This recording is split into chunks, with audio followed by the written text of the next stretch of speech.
and certification.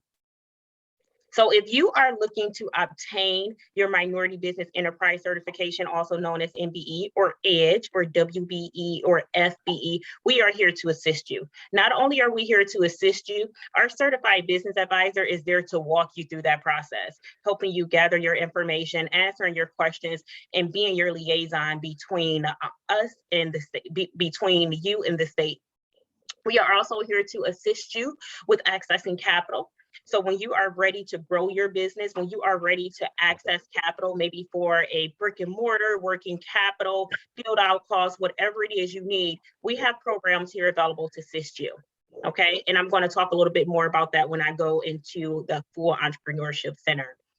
The other two things that we focus on is procurement and contracts. Okay, so we are here to assist you with that process, making sure that you understand that process and answer your questions for you. Our Entrepreneurship Center at Urban League not only consists of our Minority Business Assistance Center, but it also consists of our Small Business Development Center, which is there to assist businesses from the ideation phase through growth and development. And then also our UBIZ Center. Our UBIZ Center holds our venture, our capital program that we have. It's called UBIZ Venture Capital. And through this program, you are able to receive a low interest loan. And the good thing about this program is if you are not ready for this program, we will get you ready. Okay, so it's not the same thing when you, as if you're going to the bank, you're going inside the bank and applying for a loan, and then they say, hey, you're either denied or approved. No, we look at your profile, we look at your business, and we make a determination. If you're ready for that loan, then we go ahead and lend those funds out to you. If you're not ready, we do what we need to do to get you ready. Okay. On our team, our certified business advisor is Richard Brown. I am actually going to give it over to him to let him introduce himself so you guys are familiar with him. Well, thank you, Shoshana. And once again, welcome everyone to our Certification Lab series today. I want to congratulate you for taking the time out your schedule to attend. Again, my name is Richard Brown. I am the business advisor with the Minority Business Assistance Center. And we are here to assist you, as Shoshana said, in getting certified contracts, access to capital, and also technical assistance. We help you with technical assistance as well. Maybe you have some issues that you're dealing with marketing, financial, with your business plan. Maybe you need help with that or something. Assistance, we can provide assistance in that area as well. Again, if you need any assistance, you just can reach out to us and schedule a meeting with us, and we'd be more than willing to help you. We work hand in hand with the state of Ohio for certification. So as Shoshana said, we will walk you through the process and we will assist you with getting your documents. We look forward to that opportunity so you can get certified to help you grow and scale your business. Please schedule a meeting with me if you're interested in that or any other services that we provide. Again, as Shoshana said, we want to be your one-stop shop for all of your business needs at the Entrepreneurship Center because we have pretty much everything in-house. Access to capital, certifications, we can help you with, the contracts. So everything that you need is pretty much in-house. And one thing I like to say is if we don't have it in-house, we're also a conduit. So one of our resource partners in our ecosystem would probably have those services that you need. So again, if we don't have it, we would definitely make sure you get the resource that you need. And again, we look forward to the opportunity to work with you. Again, reach out to us if you have any questions. I want to congratulate you for being an action taker on today because you are here to get that information about certification and about getting registered with SAM. So I applaud you for that. I like to often say that knowledge plus action equals results, but knowledge without action can lead to regret. So get the knowledge and take action. So at this time, I'm going to turn it over to our program coordinator, April Needham. Thank you so much, Richard. Good morning, everyone. Thank you so much for being here. My name is April Needham. I am the Program and Marketing Coordinator here for the Minority Business Assistance Center. I'm just going to go over some housekeeping rules before we get started.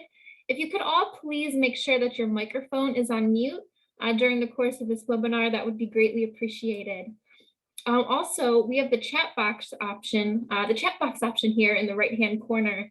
For those of you who might not be familiar with it, on the bottom of your screen, if you click on chat, the chat box will pop up there.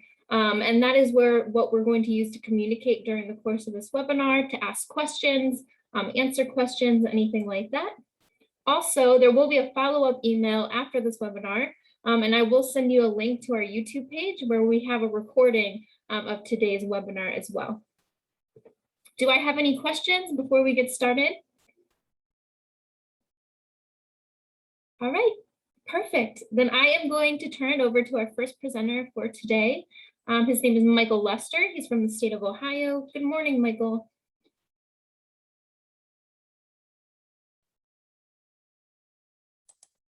Good morning. Good morning. Good morning.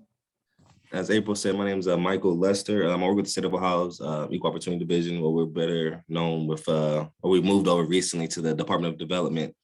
My position, what I do, basically I'll interview and process the applications that come in for our MBE, EDGE, and WBE programs, and also our VBE programs. So I'll go over all the programs that the state has, kind of tell you how to apply for them, how they can be beneficial to you, and just basically guidelines to go through the program. So I'm gonna go ahead and share my screen.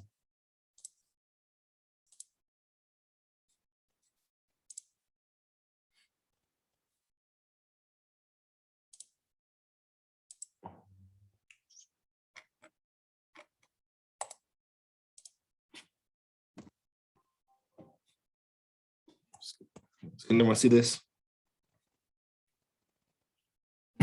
Perfect. So the first program we're going to talk about today is the Veteran Friendly Business Enterprise, or VBE program.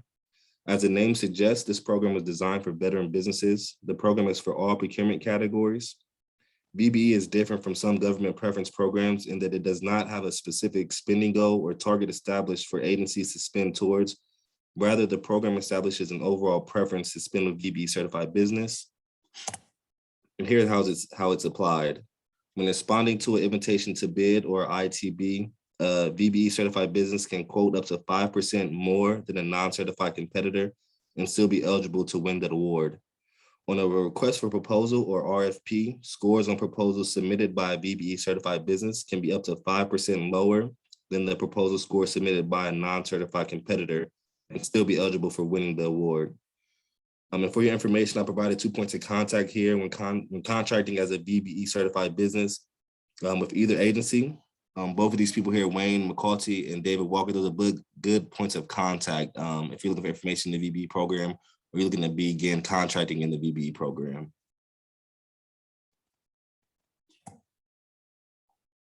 Our next program is probably our most high profile program, the Minority Business Enterprise, or MBE. The MBE program establishes a 15% set-aside goal for state agencies, boards, and commissions. Set-aside means that those contracts and purchases must be solicited and awarded in a sheltered market. What that means is that only MBE certified businesses can be a part of the solicitation pool, so you're not competing against the Ohio Health, Hondas, or larger businesses in the state. The MBE program is an ethnicity or race-based certification program. Also, it is for goods and services only. Mind you, goods and services can include IT and professional services. However, something that does not include is construction. That's not to say that construction companies do not or cannot get certified, but how they utilize the certification is a little different, and we'll talk about that later.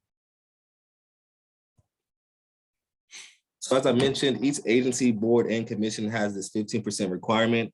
Our office does monitor their expenditures and work with the agencies toward meeting that requirement. To put 15% into a perspective of dollars, the state spent $298.8 million with 315 MBE certified businesses last year, or 21.5% of the $1.39 billion eligible budget.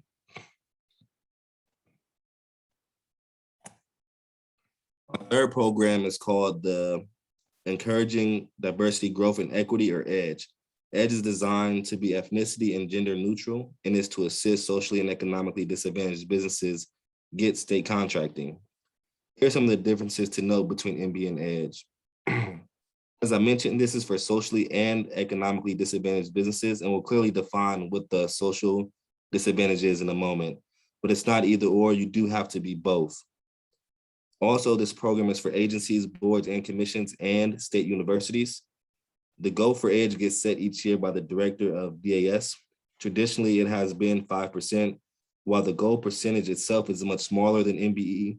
It's a much smaller percentage of a much larger pie. EDGE applies to more than just goods and services. EDGE applies to all procurement categories, construction, architecture and engineering, professional services, goods and services, and information and technology services. And when you add those to the construction budgets, that's a lot of money.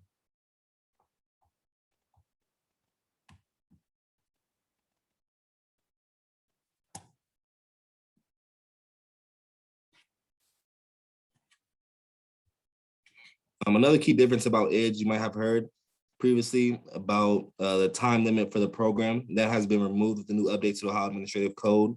What has not changed, however, is that it is for small businesses. With the new Ohio Administrative Code changes, we have more closely mirrored those of the small business definitions with that of the U.S. Small Business Administration, or SBA.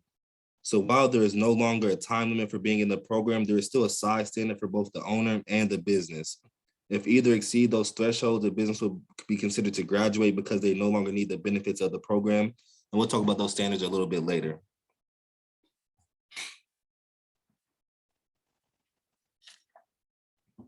Similar to MBE, our office does monitor and work with agencies towards meeting the goal.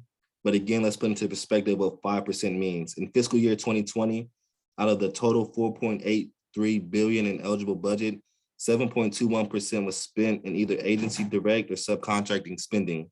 In dollars, the state spent $348 million with 378 certified businesses last year, or EDGE certified businesses last year, excuse me. For the Women with Us today, the state's newest program is designed for you. The Women-Owned Business Enterprise went into effect October 9th, 2020. This is the first time that the state of Ohio has had a certification program specifically for women entrepreneurs. The first key difference with this program is that currently the program does not have any established procurement goals or targets for the state agencies to spend towards. It also does not have an applied preference, as we discussed previously, for BBE. However, what it does have is a reciprocity component. While still in development, the program allows the state of Ohio to enter into reciprocity agreements with other states who have similar WBE programs.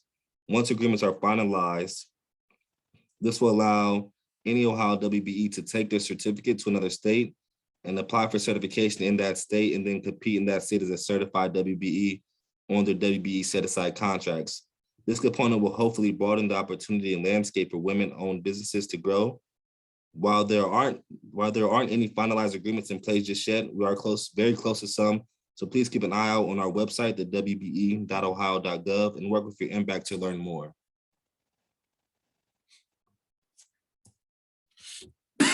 Excuse me.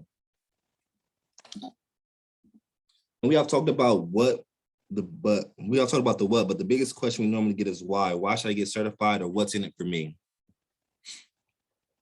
We have already touched on one of the big reasons: opportunity. These certification programs provide access to certain state procurement opportunities that otherwise your business might not have access to, specifically in case of the MBE. Additionally, we list all certified businesses in databases that not only agencies use, but a lot of universities, prime contractors, private corporations, etc. Often when someone needs to locate a minority company, they search our database.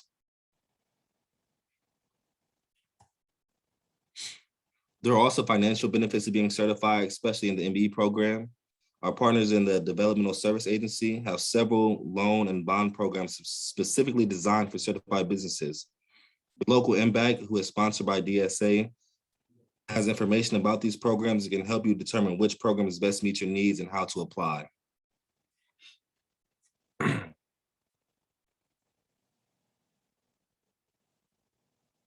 A couple other things to consider is that certification is not limited to just state procurement. That is what the programs were designed for, but especially in today's social climate, so many corporations and agencies, both public and private, have realized that having a strong, diverse supplier base is good for business and the community. So while certification does provide you access to certain state government opportunities, it can also be viewed as a great marketing tool.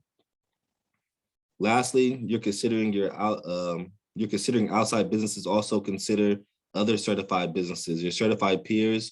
What is it that you provide that perhaps another certified business has a need for, or vice versa? Expanding how you look at the certification, even outside state procurement, can also expand your customer base.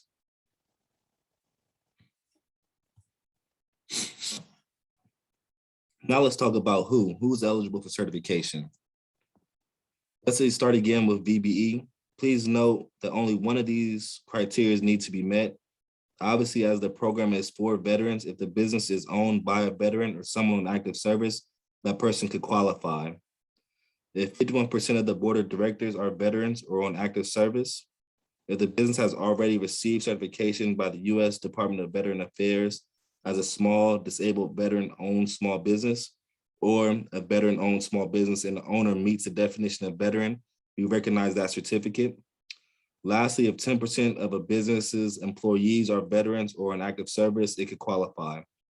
This last one is nice because in this way, the program not only helps veteran business owners, but it also helps veterans find or maintain employment. And I mention this because if you're in business plan, if in your business plan, you're looking at hiring a workforce in the next year or two, keep this program in mind. If you hire veterans, it helps veterans find jobs, but also could benefit your program or benefit your business by making you eligible for this program.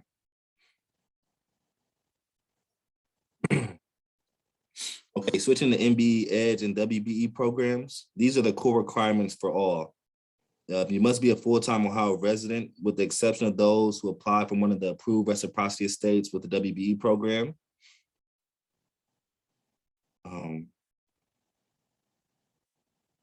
You have to be a for-profit business and in business at least 1 year. And we do truly mean in business, not just registered with the Secretary of State.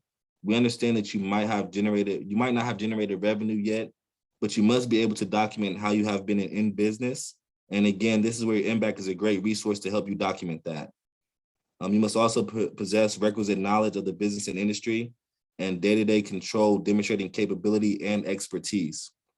This is another key component for us. We're not looking to certify businesses who have a minority or woman as an owner on paper, but in actuality, do not control the business. This defeats the purpose of the program, so you will need to demonstrate how you both own and control the business. Specifically for MBE, as I said, it is an ethnicity or race-based certification program. So you do need to be either African-American, American Indian, Asian, or Latino. If you do not fall within one of these groups, you will not meet the program criteria.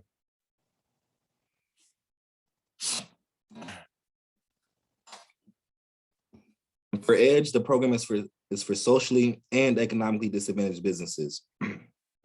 Socially disadvantaged can be because of someone's ethnicity, female gender, chronic physical or mental disability, a business's owner's long-term residence in the hub zone. The hub zone is an area defined by the SBA through census tracts. Generally speaking, these areas are of low income and or high unemployment. You will find both metropolitan areas as well as Appalachia or hub zones. There's a link on our website where you can enter the address to determine if your address is in an approved area. Something to note, if you're applying based on being in the hub zone, 35% of your business's workforce must also reside in the hub zone. They don't necessarily have to be in the same hub zone as the business, but they do need to be in the hub zone as well. Economic disadvantage is based primarily on a personal net worth. Following SBA's guidelines, we do exclude your primary residence, if not owned outright, and any interest in the business. Upon entry and during duration of the certification, a person's net worth cannot exceed $750,000. However, as mentioned, we also use the SBA size standards, and those are based on NAICS codes and could be based on either gross receipts and or the number of employees you held. And the fair market value of all assets must be less than $4 million. And for WBE, the business must be owned and controlled by a woman. Again, a full-time resident with the exception of those who are applying from the approved reciprocity states. Again, we are working on those. There aren't any set in stone yet. Like I said, continue to check with us in the Mbacs to see when we get to some of those agreements finalized. All right, we talked about what the programs are, why you should consider applying, and who qualifies for each. And now we'll speak on how to get started with the certification.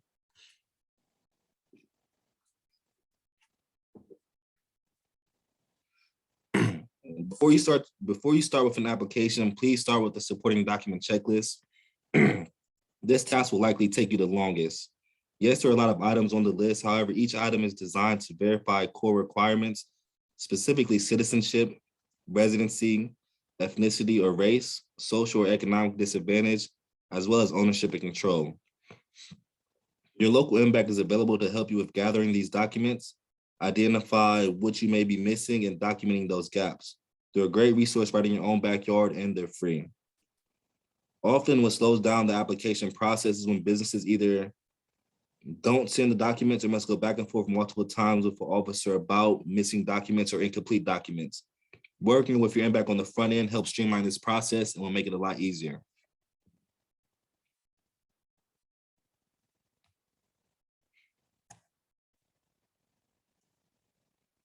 There are 3 certification options that a company could choose from based on its needs. The 2 most used are standard and fast track. Application and supporting document submissions. Excuse me. So basically, we're going to go through how the applications are submitted and the process of that. So first, you'll submit the application and supporting documents. Our office will then review the application and supporting documents for completeness and begin an audit process. We're looking to validate application information. Does what you put on the application match the documents received? Yet another reason to compile the documentation before filling out the application, because if you use those documents to fill out the app, the data will match automatically. We're looking to verify ownership and control. Remember that this is a key component to certification. We complete an interview, and any additional documentation that may be needed will be requested from you at that time as well. We then analyze documentation and the information gathered during the interview, and the officer recommends either approval or disapproval. That recommendation will go to the state EEO coordinator for final review. If approved, you get an email saying, congratulations, you have been approved. Click here to get your certificate. However, if the coordinator agrees with a disapproval recommendation, you will receive a certified letter detailing what those next steps are, because you do have the ability to appeal any denial decisions we make.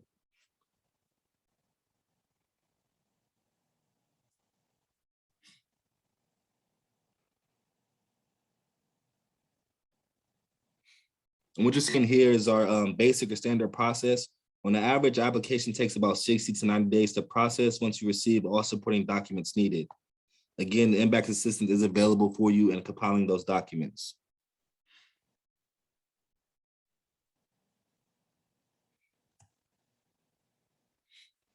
For WBE, the process itself is for for VBE and WBE, the process itself is the same with one notable exception.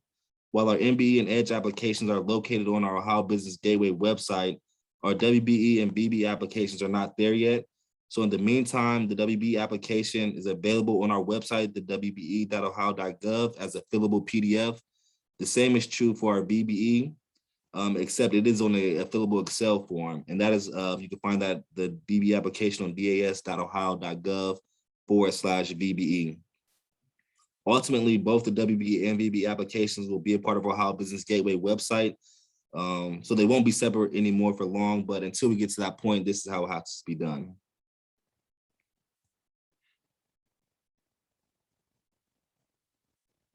For MBE and EDGE only, and only by working with an Mbac, there is an option to fast track an application.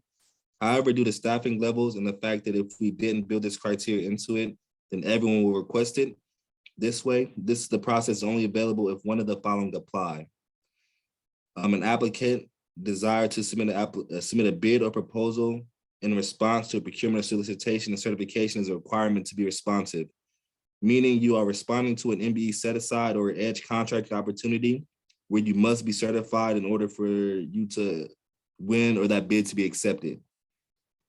Or you have to have a pending DSA, minority business development, financing, or bonding application where certification is a requirement. Again, you're applying for one of DSA's loans or bonding programs where you have to be certified in order for your application to be accepted by their board. In either instance, the process remains the same, except that you must work with the Mbac to gather and submit your documents.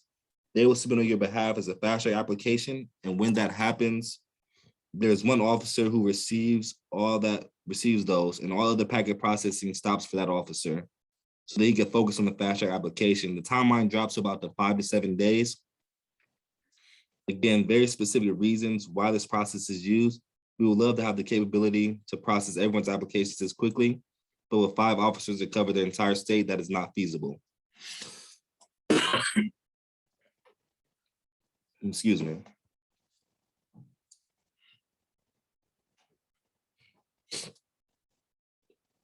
Our final process is the expedited process, formerly referred to cross-certification.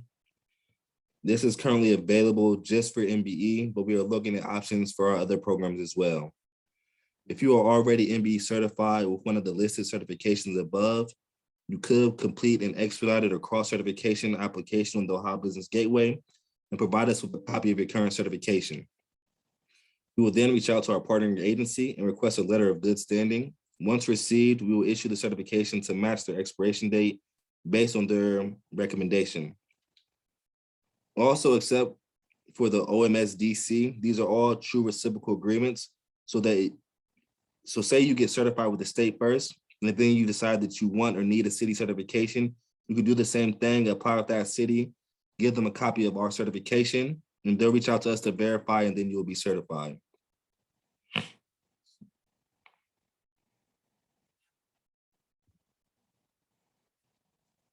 Okay, and here's just some general information how you can contact our office, on most of our websites here. Some of them I mentioned throughout the presentation. Our general phone number there, and our general email box as well.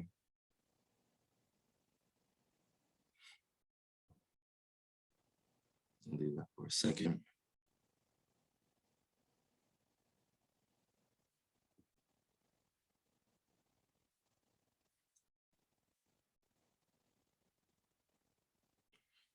And then I don't know if we have time. If anyone had any general questions about any different information on whatever, I could take questions as well. Yes, we do have time, Michael. If anyone has any questions, I know there were a couple questions in the chat box that Richard answered for us. But if there are any other questions, please go ahead and let us know.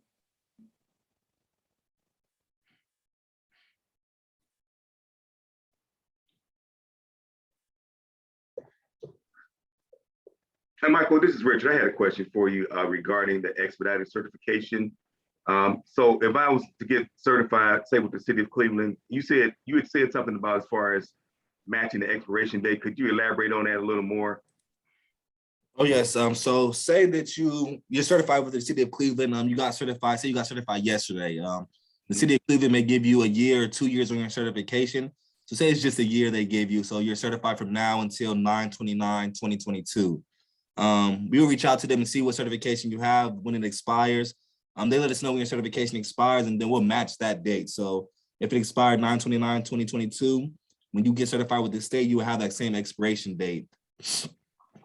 Once that certification expires, and then you will have to go through our initial application process. Anytime you use the cross-certification application as your initial introduction to the certification, it is a quicker way to get certified, but we don't gather all the information we need.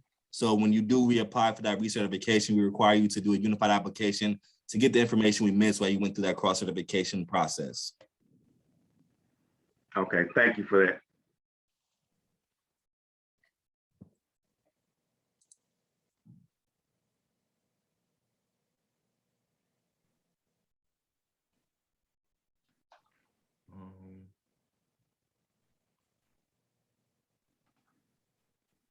Someone asked here too if if they need to live in the city of Cleveland for certification. If you're speaking for the state is for the whole state of Ohio. So as long as you're a state of Ohio resident and you're a full-time resident in the state of Ohio, you can apply from any city in the state.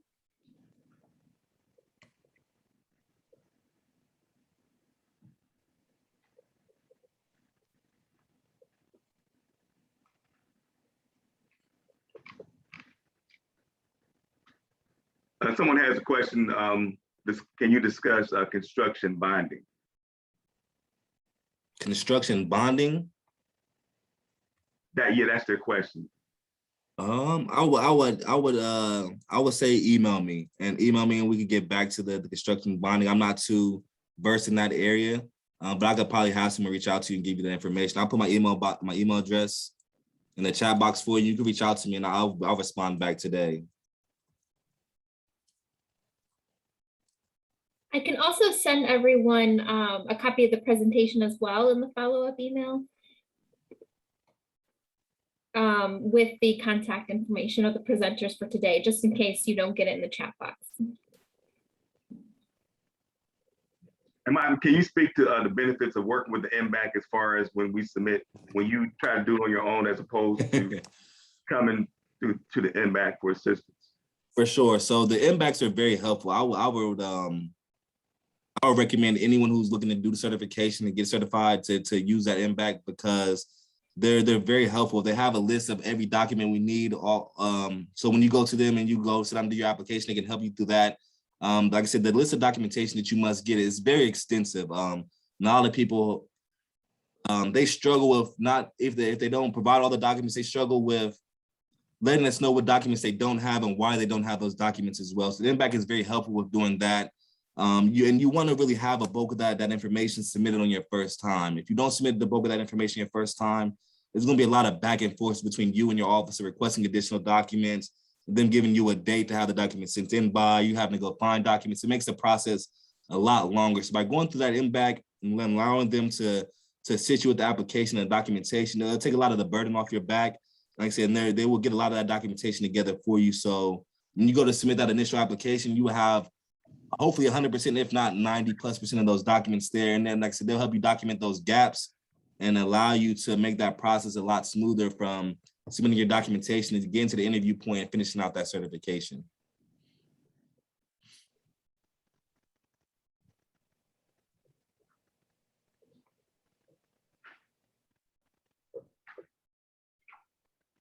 Thank you so much, Michael. Do we have any other questions?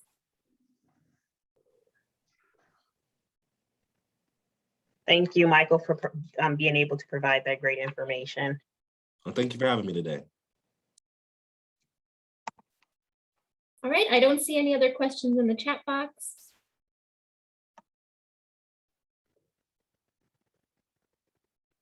All right, with that being said then, we will let Michael go. Thank you so much, Michael, for being here with us today. We really appreciate it. Thanks for having me again. Absolutely. All right, everyone, we are going to move on to our next and last presenter for today. Her name is Karen Weibel, and she works for the Procurement Technical Assistance Center and PTAC. Good morning, Karen. How are you? Good morning, April. I'm fine. How are you today? I'm wonderful. Thanks for asking. It's good to see everybody on the Mbac team here today, and I'm going to start sharing my screen here.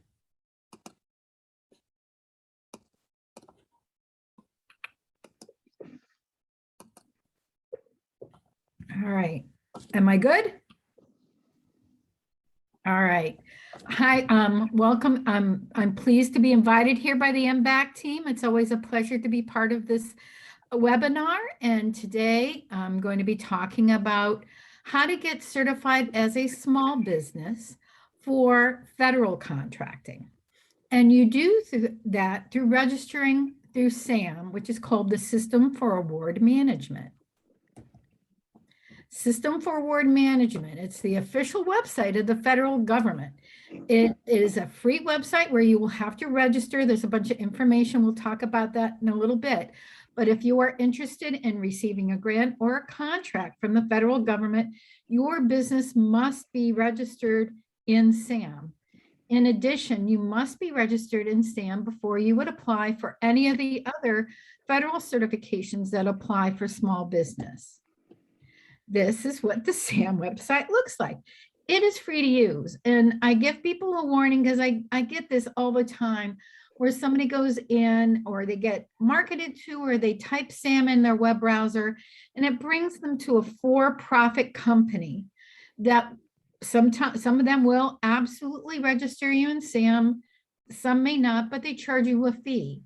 It is free to register your business in SAM. If you type in SAM and it doesn't look like this, you're not in the official federal government website. And if you do need assistance, PTACs are here to help you through the SAM registration process, similar to what Mbacs do for the state of Ohio's MBE. So there are certain things you're going to have in place to make your SAM registration process easier. Number one is the federal government's going to check up on you and the information you input to the system. So you want to make sure all your ducks are in a row and accurate and up to date. One of the things they check is your business registration. So they will go to the state here in Ohio. You're going to want to make sure that your registration information that you have with the state of Ohio is accurate and up to date. And you can go to this website to check it out to make sure what you have filed with the state is accurate to what your business is called now. If you've had a business name change or something like that, you're going to want to make sure it's updated with the Secretary of State before you register in SAM. You're going to need a DUNS number. Now, this is the website where you can go to register for a DUNS number. Oftentimes, and I just had this situation yesterday, a company didn't realize they had a DUNS number. So if you go to this website here, the fedgov.dmb.com web form, and you do a begin DUNS search request process, you can double check to make sure you don't already have a DUNS number. And it'll tell you if you do, then you might want to check with Dun & Bradstreet to get that number and make sure that information is accurate and up to date. It's got the correct business and business name attached to the DUNS number. If you do not have a DUNS number already, here are some of the things that you're going to have in order to register with Dun & Bradstreet. You're going to have your legal business name, your address. If you have a DBA, you're going to put that information in there. They're going to want a physical and mailing address, your telephone number, contact name, how many employees you have, if it's a home-based business.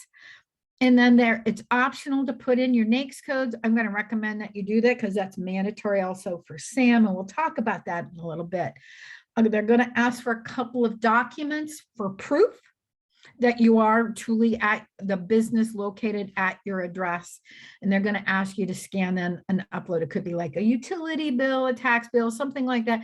Just your business registration with the state, just you scanning it and uploading it into the Dun & Bradstreet system to get assigned that DUNS number.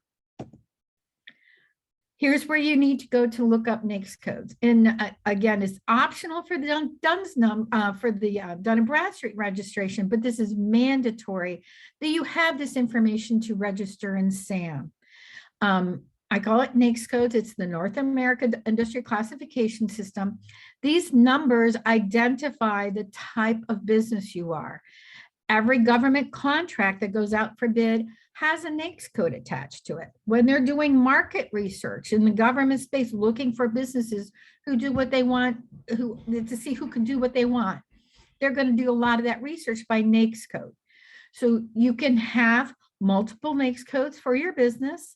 This is the website. You can do a keyword search and capture every single NAICS code that could apply to the type of business that you are, the types of services or goods that you sell. Now, if you are a wholesaler or distributor, you are going to want to capture the manufacturing NAICS codes. Because if, let's say, you were a reseller of computer equipment, when the government wants to buy computer equipment, they're going to use the manufacturing NAICS code for that type of computer equipment.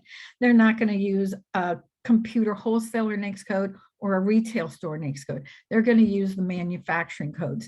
You can put those wholesaler or retailer codes in your profile and write them down, but always capture those manufacturing NAICS codes that pertain to what you're selling. Other thing that the government's going to check is your tax filing. We have a lot of problems where people don't have their IRS information accurate and how they file for their business. They're going to ask you for your tax EIN number, the address that you file with the IRS, and the last year that you filed your taxes. So it's a good idea to check that with your accountant or the IRS if you don't know that off the top of your head. Another thing you're going to have ready is your business checking information. You input your business checking information into the SAM system because if you get a contract, they're going to pay you electronically. So they have to have that information in the system. They do not share it, but it's in there so you can get paid. They're going to ask you for your routing number, your account number, and then they're going to ask you a phone number for your bank. and wherever you're doing your business banking, because if they have a problem with the electronic fund transfer, they want a phone number at your bank so they can call to figure out what the problem is and try to get it worked out to get that money to you. So they're going to ask you to put that information into the SAM system as well. Other items you're going to need. Again, this is an online application at sam.gov. So you're going to need to have access to a computer while you're doing this. You're also going to have access to your email. There's some identity cross-checking that goes along through the process. So you're going to be receiving email notifications through your registration process that you're going to have to access and follow links to. So you're going to want to make sure you can access that while you're doing your registration. You're also going to need some other authentication information. They do a two-step authentication. One is by getting security codes sent to your phone, and most of us are really familiar with that by now. But some other ones that they do accept are some authentication apps that are compatible with SAM, or actual security keys. Now, something brand new that is going to be mandatory as of October 1, they're also going to ask that you be able to upload a photo ID of your entity administrator. Your entity administrator is the person who's responsible in your company to do your SAM registration. So you're going to have a scan of either your state issued driver's license or passport or some other official photo government ID. And that's going to be required now as of October 1 as part of this process for the person who's going to be responsible for submitting and maintaining your SAM registration. Here are some of the authentication applications that you can utilize if you want to go that route for your second step security on your SAM. There are apps for Android, for Apple, there are Windows, Mac extensions, all of these. A lot of these are free or have free versions that you can use. And this is more about the security key. And this is the most secure option when you're trying to do a dual factor online. It's an actual physical thing, kind of looks like a flash drive oftentimes, where it has to be plugged into your computer in order for you to go on to the next step to verify that identification is actually you.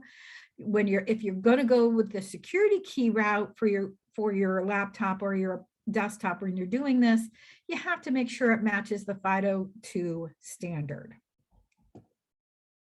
So you've got all your ducks in a row, you've done all your legwork, and you're ready to get started. You're going to go back to that SAM registration page and you click on Get Started. It's going to then bring you to the login.gov, and login.gov is that cybersecurity access that they've got in place to get into SAM. If you don't have a login.gov account, you're going to have to create a new one. Then when you go in and you're going to put in your email address and hit submit, and there's where you have to have access to your email. They're going to send an email to your email address verifying and wanting you to confirm that that is really you using that in that email address and not somebody else. Once you confirm that, they're going to ask you to create a password. That has to be at least 12 characters long. They will not accept it. You'll see that underneath there where it says password strength, unless it gets to the good mark, and it'll tell you if they think it's good. It won't let you continue.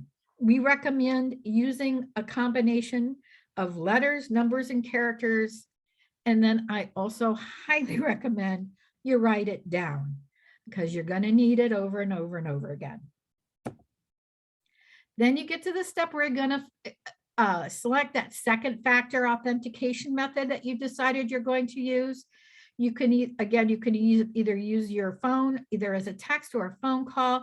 You can use that authentication app, or you can use that security key.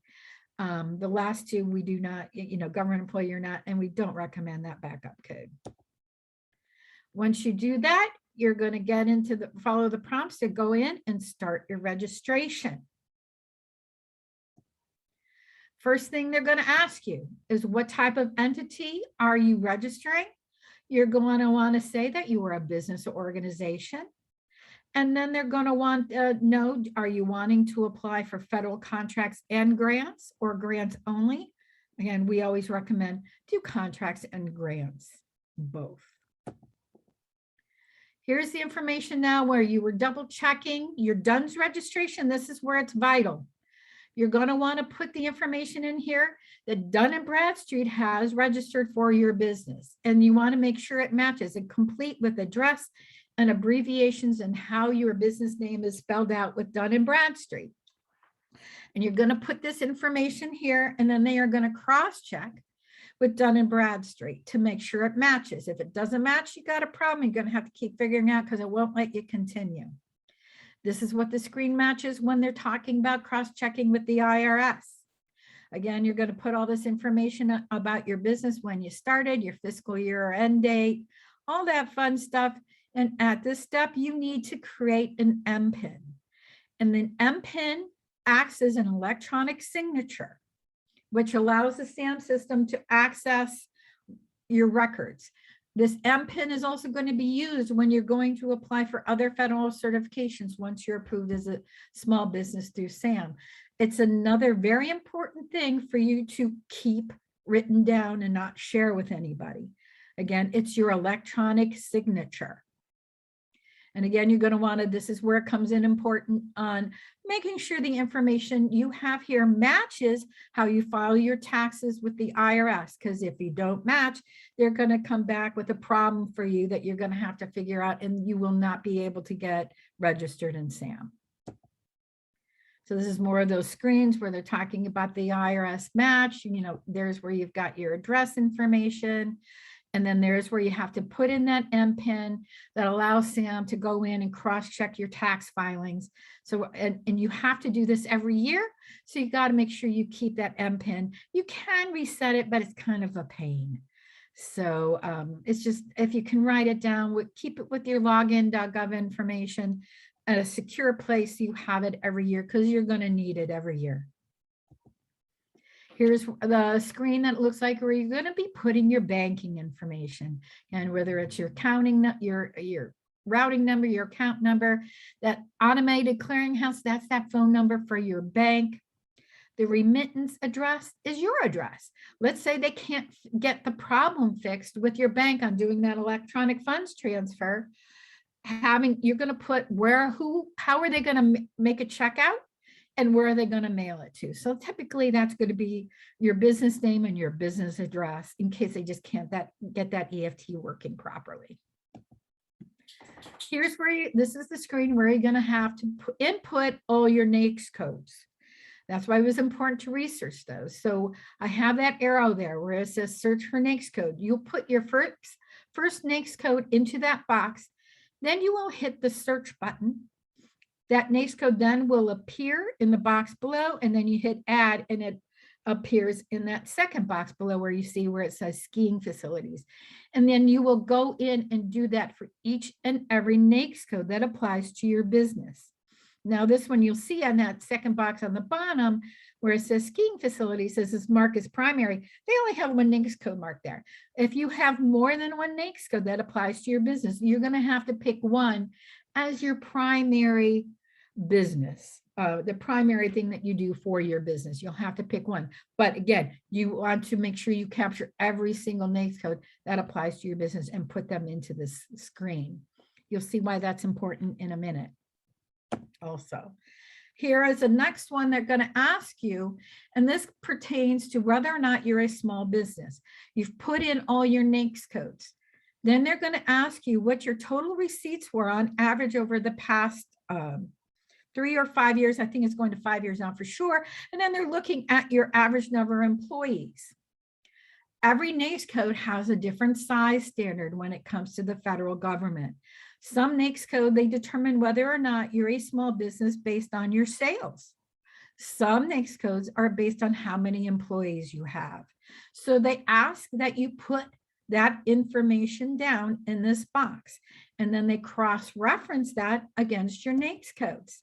And here is where you will see. So here, we have construction for sand and gravel mining. The size standard for that NAICS code was 500 employees. So this business, because of the information they put on that previous screen, They could say, it says, yes, they are considered a small business, which is good for you. Now you're going to see on the screen also, they're talking about, are you a small disadvantaged business? And this is where a lot of businesses get tripped up. If you are considered a small business, you can be considered a small disadvantaged business if you are minority owned. And you would qualify for what's called the 8A program, which has a lot of different things. So if you are a minority owned small business, you can select, yes, you are a small disadvantaged business. This applies only for subcontracting. This isn't a minority set aside for prime contracting, but unless you are a minority owned business, you don't want to say yes. Some other points of contact, you're going to have to put some points of contact in here as well. And this is a kind of list of all of the various points of contact, people at your company that are going to be responsible for various things, like accounts receivable. That's a mandatory point of contact. So if you're a one-man business or one-woman business, that's you. But if you have someone who is in your accounting, a bookkeeper, you might want to be putting them. Another mandatory is your electronic business point of contact. That's vitally important to some other things going on in government that they're going to be reaching out to, and the government business point of contact is the other. So you want to make sure whoever is listed on electronic and government business point of contact is going to be involved in your government contracting efforts and knowledgeable and versed in how you're doing business. Pick the right people. Once they also determine that you're a small business versus via those NAICS codes and those questions on your sales and employee numbers, a screen will pop up for you to update your SBA small business profile. This then brings you to a new window, and this is what it looks like. Now, the SBA maintains this database of small businesses, and a lot of the government agencies, if they're looking to hire a small business or a large prime contractor is looking to hire a small business, they will utilize this database. And the good thing for you is that it allows you to add a lot more information about your business than other than what you're inputting into SAM. It allows you to put in a capabilities narrative. It allows you to talk about your state and local certifications that you may have. It allows you to program some keywords. Kind of think of it as Google search terms that'll make it easier for all these people looking for small businesses to work with to find your business. So it's an important step. It's the second to last screen in your SAM registration. A lot of people skip it. We recommend that you do not. Go to it and enhance your profile. This is free marketing for your business to government buyers and prime contractors and even other small businesses who might be looking for some teaming partners to work with. Don't skip it. So what happens after you submit your application? You are not going to be considered active. They're going to start doing that cross check. That first thing that after you hit that submit button, that's when they're double checking your tax filing and making sure everything's up to date. It usually only takes about 3 to 5 days for them to cross check. Once you hit that submit button, if they have a problem, you're going to get an email to the email you put into the system of the problems that they have. And then you're going to have the opportunity to go in and correct it. If you pass the IRS validation, it then goes on to the Department of Defense Logistics Agency. And that's when they start doing that deep dig into your company to make sure this is legit and not a scam artist pretending to be you. They're going to double check. They're going to all the government business points of contact. They're going to double check that no, they're looking for fraud, making sure everything is accurate in there. If they have questions, again, you are going to get an email from them, and it'll be coming from @dla.mil. Saying that there was a problem and giving you some questions that they want you to answer. Typically, they give you about 3 days to answer those questions. Otherwise, they put it, they kick it back out and wait for you to go in and fix it. If you answer the questions to their satisfaction, you'll move on through the process and you will get assigned a cage code. Once you get that cage code, you are ready to start doing business with the federal government. Now, I talked about how important it is to be a small business. Federal government has set-asides for small business. 23% of all contracts are set aside for small businesses. And that includes subcontracting. When prime contractors get a contract over $750,000 for most businesses, or over $1.5 million in construction, it's mandatory that they use and set aside parts of that large contract for small businesses. And again, you are certified as that small business in your SAM registration. And that's why it's so important to do that small business profile. Subsets of small business are women-owned and economically disadvantaged women-owned. That's 5%. Now, women-owned and economic disadvantage, that's only for certain NAICS codes. So you want to double check your NAICS code to see if you are women-owned, if there are set-asides for you. If there are, it's good to apply for. Hub Zone, 3% set aside for Hub Zone. That's a business that's located in an area of high unemployment and low income. There's a map. You find out if your business is there, and then 35% of your employees must also reside in a Hub Zone. 8A is that set aside for minority-owned businesses. Now, for 8A, you have to be in business 2 to 3 years and show a track record of sales growth in order to apply. Unlike all of these other set-asides, 8A is the only one that has a time limit, and that is 9 years. Service disabled veteran-owned, there's a 3%. Veteran-owned, it's only subcontracting unless you're with the contracting with the VA. The VA is the only agency that has set-aside contracts for prime contracting, direct contracts for veteran-owned small businesses. This is my contact information, PTAC, Procurement Technical Assistance Center. We can help you with all of these SAM registrations. We help you with all the federal certifications. We have free daily bid matching services where we utilize all those codes you've looked up, and we look for opportunities for you to bid on. And we read through them, make sure you understand the government language in there. And we'll even review it to make sure you've got all your ducks in a row before you submit. We're a free service. We work with Mbac all the time. They're a great group. If you're in Cuyahoga, Lorain area, and Huron counties, I'm your procurement counselor, but there is a procurement counselor in every county in Ohio if your business is not located in one of those. And you could go and register as a client at that website, and the PTAC counselor for your area will reach out to you. And that's it. I'll stop sharing. And if anybody has any questions, please let me know. Thank you so much, Karen. We did have something in the chat box. It is not accepting my ID. Yes, and I was helping a client Monday. And the SAM system, they keep rolling more and more things into the SAM website. And they're using what's called agile development. And as they add each new thing, bugs occur. And right now on Monday, I believe you, Tiger, when I was trying to do it Monday with somebody else, that offer was not working. So all I can say is I'm hoping it works on October 1, because that's when it's mandatory. So I would say if you're doing it on your own, you can just go back in on Monday and on October 1st, which is what, Friday actually, and see if it's working. If not, you can put in, they've got a thing when they've got bugs on their system, and this is definitely a bug in the SAM system right now, and let them know that it's happening, because you're not the only one, Tiger. You're not the only one. Are there any other questions about set-asides or SAM?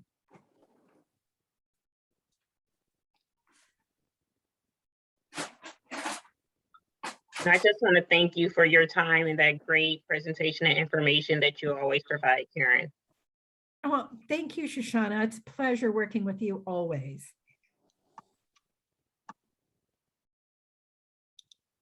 Hi, Karen. Hi, Richard. Thank you, everyone. I'll head out then. If anyone has any questions, I will send my presentation to April to email to all of you, so you have it. There is actually one question, Karen. What is the website to find out if you have one? What do you, oh, if you're already registered in SAM? I believe so. I believe, Lisa, is that what you're asking?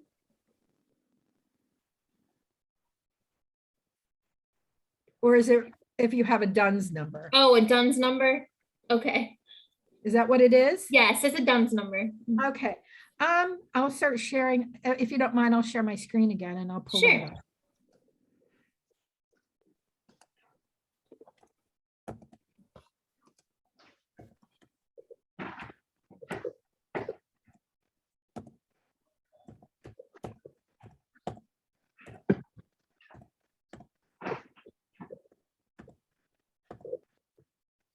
There it is.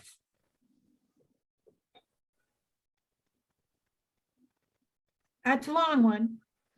Or you can go to dmb.com and then click on DUNS number and DUNS for government.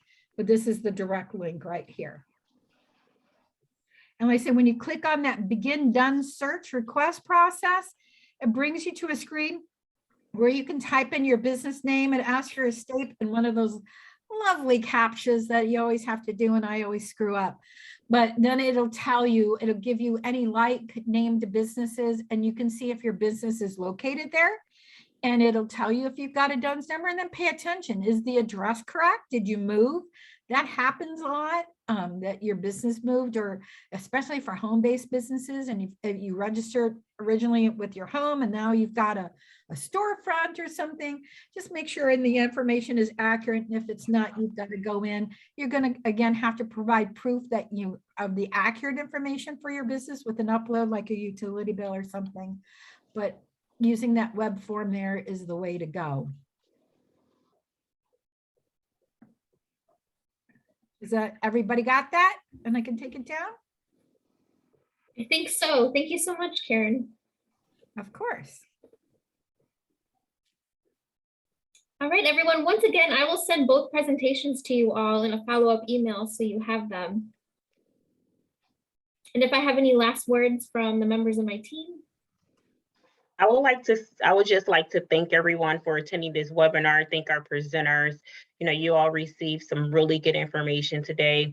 Don't waste it. Reach out to our team so that we can assist you with this process and getting certified and connecting you with Karen and her team. We are here to assist you. We are here to guide you along the way, and we are here to be your partner. So reach out.